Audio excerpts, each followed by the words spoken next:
Hey, it's Nate and Chelsea, and we are back with the next Guitar Fan Practice Plan video. Yeah, so you've picked your commitment level, you've set some SMART goals, you created a schedule. Now, how do you turn that into an actual effective practice plan? That is exactly what we're going to show you in this video as we put everything together. Now, before we dive in, you need to have your guitar set up for success. You want to be working with your guitar and not fighting against it. So once you do have your guitar set up, then you can dive into your practice plan. It will make your life a lot easier, trust me. And you do need to have a plan as you go through this. And that's why in the Guitar Fan Practice Plan ebook, there's a place for you to fill out all the blanks we're going to go over in this. So if you haven't downloaded that book, just go to guitarfam.com, sign up, and you'll get the ebook. If you do have it, print out the sheets in front of you for the actual customized practice plan and fill it out as we go. Okay, so here's the overview. You're going to start with a warm-up, a short warm-up, then you'll move into your practice points that pertain to your SMART goals. Then you'll end off with a little bit of time working on your timing, and then you want to end off with some goof-off time to just noodle around and have fun. Yeah, and everybody's practice routine, the one you're creating here, is going to look different. So don't worry if yours doesn't look exactly like the concrete examples we're about to go through here, just to help you get an idea of how to do this. So now we're ready to start. Step one is the warm-up.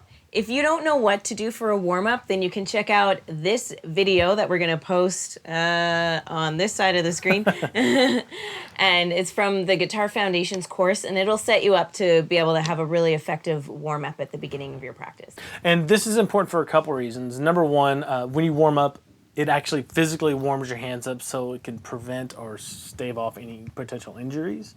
Number two, it gets your body and your mind in the right frame of mind for doing some work on the guitar. So doing a simple warm-up can be like a cue or a Pavlov bell for being like, oh, it's practice time. Okay, the next little section of your practice time is going to be your 2 to 3 SMART goals. And once you've had those picked out from the last lesson, all you have to do is break those out into practice points or digestible little items that are going to show up on your practice plan. And that's exactly what we're going to do. We'll go through a couple concrete examples for you. Let's say your overarching goal is, I want to be able to play through my favorite songs. And then your SMART goal is, I want to play Blowing in the Wind by Bob Dylan by the end of the summer. Here's how we can break that up into your practice points. First off, listen to the song a lot. Next, learn the individual chord shapes on their own. Work on changing between the chords smoothly. Develop your strumming technique by learning strumming patterns for the song. And finally, play the song slowly at first and then along to a jam track or a metronome or even the song itself.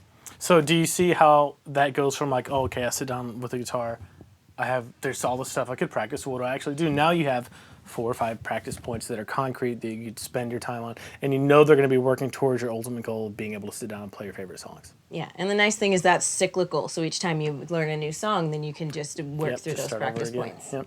Here's another example for you. Let's say you have the overarching goal of, I want to be a good blues guitar player. Your SMART goal could be, I want to be able to improvise a simple blues solo along to a 12-bar blues in 3 months. The time thing here is really critical. So once you have that SMART goal, you can break that down into a couple different practice points. Number one, you could memorize the 12-bar blues progression and get really familiar with it. Number two, learn the blues scale and be able to play through it at 70 beats per minute. There's a measurable factor there, the 70 BPM. Number three, learn 3 new blues licks that use bending so you can work on your bending.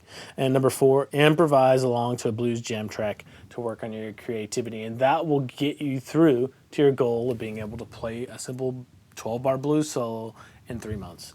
That's how you break down your SMART goals into practice points. And yours may look different, but the general idea is the same. Take your goal and then divide it up into smaller points that you can work through. Yeah, and depending on how much time you have, you may be able to only work on 1 SMART goal, or if you have a lot of time, you may be able to work on 2 or 3. And if you're feeling overwhelmed, like, oh, this is just too much to practice, what you can do is throw in an A and a B day, so where you work on your first SMART goal on Mondays, second SMART goal on Tuesdays, and then just alternate. That way you're hitting things multiple times every week. Anyway, I think I got a little ahead of myself there. That's the deal with SMART goals and how to break them up. But once you've done that, really try to put in a little bit of time, like 3 to 5 minutes, just working on your timing. That's one area that everyone struggles with, whether they realize it or not. Mm-hmm. It's really important to develop as a guitar player. Yeah, it's humbling when if you were to record yourself to a metronome and then listen back, That's a very humbling experience when Humbling you do that for the first and time. horrifying. And the final thing on the list, everybody's favorite thing, is fun time, because that's why you took up the guitar in the first place, I'm assuming, is to have fun. So use the end to just play something you already know. You can just fart around, Yeah. maybe not literally farting, but, or whatever, it's your practice space, do what you want. That's right. But setting aside some time to noodle and just experiment without the express purpose of getting better on the guitar and making progress is really important. So this entire practice routine kind of culminates in what we call the guitar success cycle. And that's when you actually set aside the time, make the commitment to practice, work through your SMART goals and on the practice points that they're in, and actually hit your goals. And once you've hit your goal, like say with the 12-bar blues solo, once I've done that, I can set that aside and go, yes, I've done this. Now I can start the cycle over again, pick a new goal, new SMART goal that pertains back to my overarching goal, and then hit it again. And that's the way you build momentum and success with the guitar.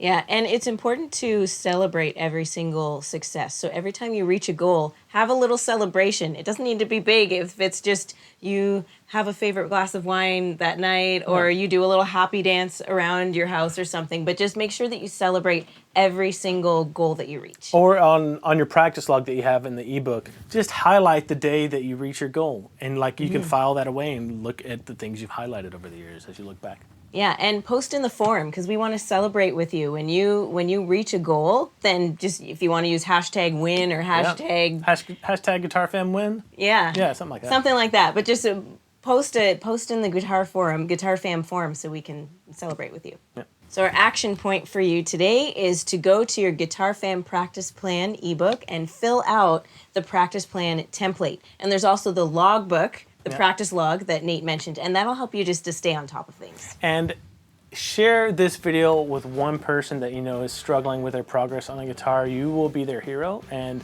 they will have you to thank in part for the progress that they make in the future. Stay tuned. The next video and the last video for the Guitar Fan Practice Plan is going to show you how to stay motivated. See you there.